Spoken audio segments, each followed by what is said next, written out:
you're the latest addition to our little family. Congratulations. Thank you so much. And I'm so happy that already, you know, a few months in, we are blessed with the first release by you, the EP Doorways, right? Doorways. Right. But first off, yeah, so you joined Errorgrid a few months ago after your contribution to our contest, the Darker Sounds of a Present Future Volume 1, very, very much in your style. This is really what struck me is like you didn't bend yourself out of shape. There's a distinct style to Sombre Lux, which was, even though you used our samples, you used all, you know, those samples that we provided with the release, you managed to maintain the Sombre Lux style. But now, what is that Sombre Lux style? What is the signature sound of Sombre Lux? I think it makes more sense to have you explain it, like where it comes from, than have me tell you what I see and hear.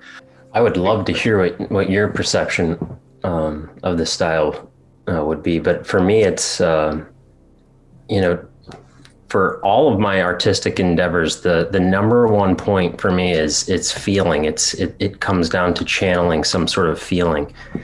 I am far less concerned with the technicality of making the music rather than, you know, creating that vibe and staying true to a vibe that really does kind of,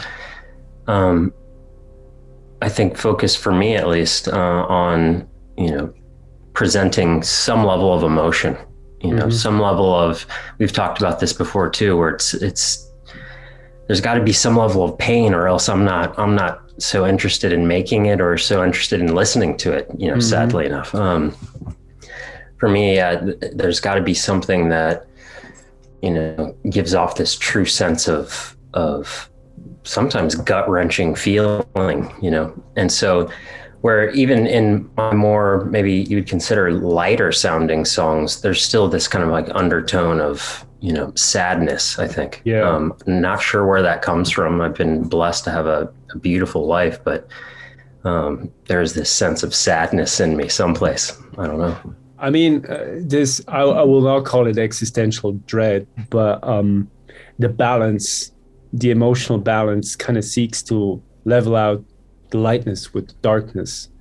It is really pain that stands at the beginning, but then creates something beautiful, right? You, at the beginning of everything beautiful stands this kind of pain, but not pain in the sense of like destruction and doubt and, you know, the dark kind of energies that are negating life, but more like life affirming pain. And this is, I mean, in hearing you about, you know, talking about that pain, I think this is really what you need to do in order to create, to feel, to dwell in that pain, right? Around this, you also created this character, right? This character, this mask wearing entity. What is the story about this character? And it really is, you know, very much in line with kind of playing into the balance. And for me, you know, just conceptually, a cyborg, you know, being part human, part machine, you know, already just straight out of the gates, there's a concept of kind of like balance there. But, you know, putting myself in the position of, you know, of course, using my imagination, being a being who's conscious and aware of his surroundings and has free thought and free will, but also is constrained to, you know, a very machine-like, very limited in a lot of ways, kind of shell, which really, if you think about it, is not too far off from just being human. You know, we're in these kind of like biological machines. And at the end of the day, I think, you know, there's something to be said about, at least for me personally, kind of removing myself from the project a little bit to kind of, you know, let the music speak for itself almost. And, you know, it also creatively allows for me to kind of, you know, I've got this kind of template now. I've got a character that can now go on any sort of journey I can imagine. Yeah. and I would love to continue to develop, whether it's graphic novels or something like that, but a storyline for this being. And really, from the beginning, I've tried to focus on the story that's being told is kind of seeking, the understanding of this universal balance through emotion and what that would mean as a cyborg. When you put on a mask, you conceal what really is the most human about us, the facial expression of emotions, right? It's concealed. And that really removes you from that, from showing your emotions, also sharing your emotions. Even though your music has this incredible emotional depth, this character is removed from those emotions. And I find this creates this strange contrast, which is also so enticing, because you want to know, if this is a cyborg that is removed from those emotions, where are those emotions coming from? So I'm really curious to see what those storylines are going to end up being, right? Where you're going to take that character, and what kind of journeys you take that character. And it's also interesting to see that you almost speak of that character in a as removed from yourself, right? Like it's not even you. You're also looking at that character. That's really how I view it. It is a separate entity, which it does allow me to effectively kind of step back and observe what's going on, but then also kind of step in and take part. And I think there's some beauty to that, but also, it is difficult to have that separation, because, like you said, it's I can step back and kind of make my moves based on where I'm going personally, but I also have to put myself in the place of this character and see how that aligns with the journey. There's this analog world that's not really touched by technology so much. It's kind of raw, more nature focused, more like, like breathing and foggy and smoky. And then there's this contrasting character. But also your music employs elements like, like cellos and natural instruments that contrast the underlying electronic nature of the music. I think the mysticism and the, examination of the occult and this kind of esoteric quality, I think that is me putting a little bit of myself into that character, Okay. So where the character has no face, or a shell of a face, those elements may be a little bit of who Jordan is in Sombre Lux. That being said, I think the concept of this, we always think of cyborgs in this very sci-fi sense, and rightly so. But I think there is something very appealing about tying in ancient knowledge, tradition passed down through the generations and the centuries around kind of specifically Western mysticism, maybe some occult teachings, and applying that to a seemingly sci-fi character. I think there's something very cool, and there's a contrast there that I'm excited to explore further. I'm definitely always trying to pursue kind of more organic sounds as well, and I think that does fall in line with these traditions, ancient traditions. Maybe you're a time traveler stuck in the future. Right. Who knows? Certainly, whose future, sometimes. Yeah, exactly. Whose future? Sometimes it really feels that way. In like bringing it back to that release, that we're here to talk about, Doorways.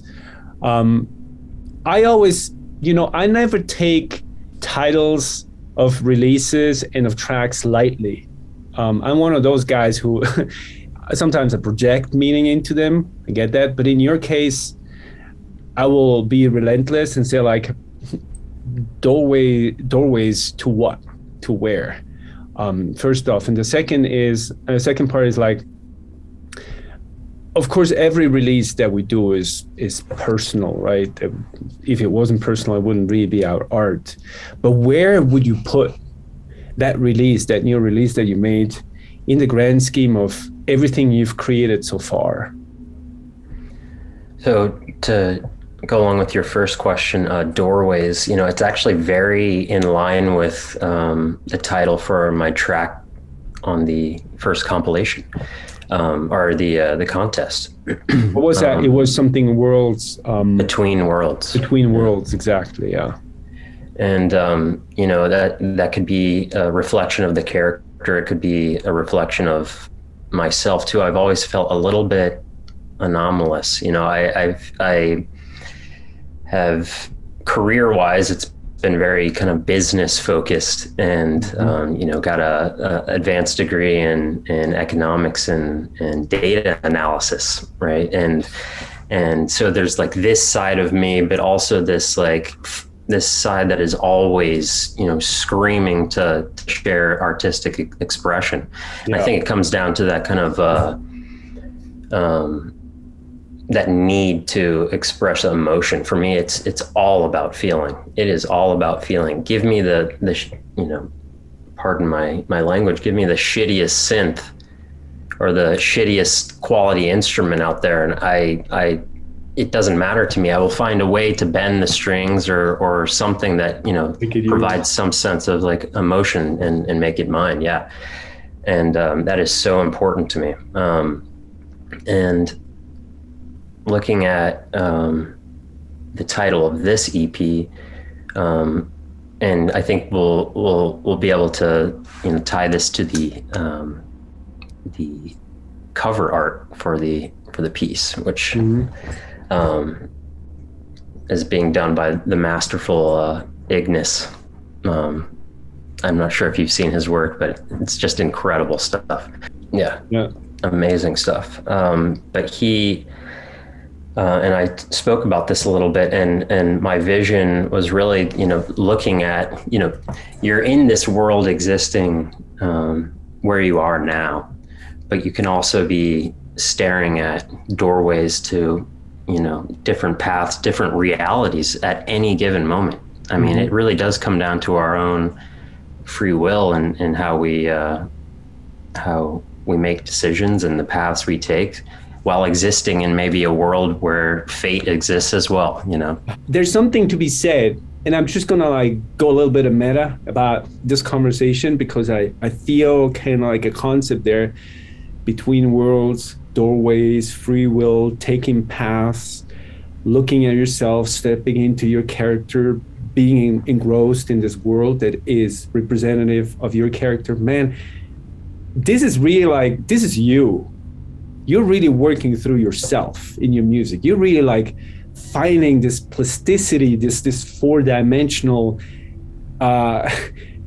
collage of yourself that you create with your music. I find that stunning that you are capable of doing that, because to me that's what we ultimately aim for, to create a world in which we can fully exist. If we go now into Doorways as an EP, for me it's accessible, but it's complex. It's a lot to take in. There are a lot of layers to it, and there's diversity between the tracks, but also within the tracks there's a lot of development. How do you go about writing music that is so intricate? Honestly, I feel like it was specifically with this EP, and in fact, after the announcement was made that I was joining Errorgrid, I started writing immediately. Joining this group gave me a lot of confidence, and confidence has always been something I've struggled with. So immediately I started feeling like I had walked through a doorway.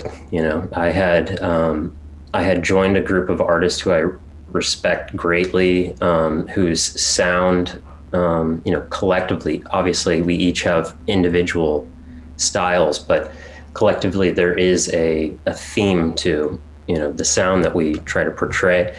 And I felt at home, I felt like, okay, this makes so much sense to me. It did give me a sense of confidence, and also, I felt, during the last few months, it's been kind of a strange few months for me. I have, personally gone through a few things. I felt at times very overwhelmed with the music as well. And at the same time, through that feeling of being overwhelmed, there would be weeks at a time where I couldn't even muster up the strength to turn on the synths type thing. But when I did sit down and actually start to make music, it was like this outpouring of, maybe some sadness, some confidence, some, I'm not an angry person at all, but maybe some intensity that I was trying to kind of let go of. And it, this, I'm sure you feel the same way. I feel this way about the interview we're having now. There's a level of therapy, in these releases. How long did it feels like therapy you, now? How long did it take you to write this last EP, Doorways, like from start to finish? What was that? Legitimately, like the day of or day after the Errorgrid announcement, I started going. So it's been, a few months. Better part of the first half of this year. And if you say the writing process, well, what does the writing process entail in your case? Like, how do you go about, finding the first moment of inspiration towards execution? When you had mentioned in our recent meeting, you had said sometimes it takes you years to finish tracks.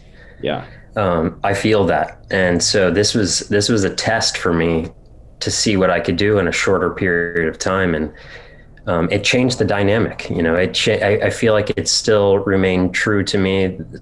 A lot of the sounds and the motifs in these tracks on Doorways, I feel like it's some of my coolest work. I resonate with it, at least right now in my life, where I am in my life. But yeah, the process for me really does it's such a discovery process. It's almost never too formulaic. A lot of times I start with percussion, and then I'm sure, as you know, so much comes down to the leads you choose to, because the leads are the voices singing the story. And so I really I have to find sounds that sound organic and sound truly like they're singing. They're like they can carry emotion, because I love music that has very cold tones and sounds very machine-like. But when I'm making something, trying to tell whatever stories I have, those voices need to be raspy and imperfect. And maybe, that's why I love the cello so much, because there is just so much emotion that you can pull from the cello. And I'm not a great cello player by any means, but it doesn't matter. It's the intention that you pour into it that then makes the instrument sing, right? And a cello has infinite possibilities in terms of modulation, right? It's you can think you're doing the same, you're playing the same note, but it's a whole different thing. And that is something that I envy a lot in people who actually work almost exclusively with real drums and pianos and string instruments. It's just like you're surrounded by life, you're surrounded by nature. That's just, and you know what, but that brings me back to Doorways. I felt it almost had this weird character where you're between those worlds, right? Not to use that term again, but you're between that organic world of the volcanic ashes of a burnt down universe, and that cyborg character that brings this cold machine-like aspect into it, you're like in between. It's almost like you have instruments that are semi-mechanical, you know, Right. so that are bioengineered or biomechanical in their nature. So I think that is really cool. And for me, that's actually what I associate with you. Now that I've been talking to you for a while, that is my mental image that I have of your music. I love even more that the process behind it and the person behind it is pushing through those doorways. So I'm also more than happy to hear that, you know, you're working through self-esteem issues. I think we can all relate to that. We all can. And when I started Errorgrid, it was also out of the necessity to create a container in which I could feel safe, or I could feel like, you know, I could be vulnerable and, you know, just share the pain of the process. If we were now to pick, you know, a little excerpt from a track, which track would you choose? I think I really try to set the stage with the first track, Aeons. Towards the end, the voice that is hinted at the very beginning comes back and it really sings strongly. And every time I hear it, it's one of those things too, where sometimes we create stuff when we wonder where did that come from? Mm. And when I hear that, you know, I feel like I'm in that situation there with that voice coming through.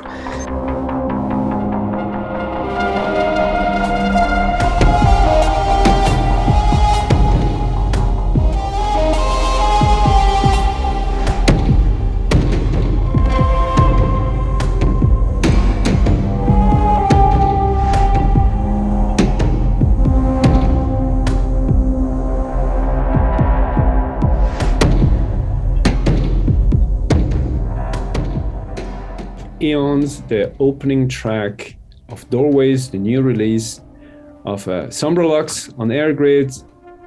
Thank you so much for this conversation, Jordan. I really appreciate you, and I appreciate you being here, and talk again soon.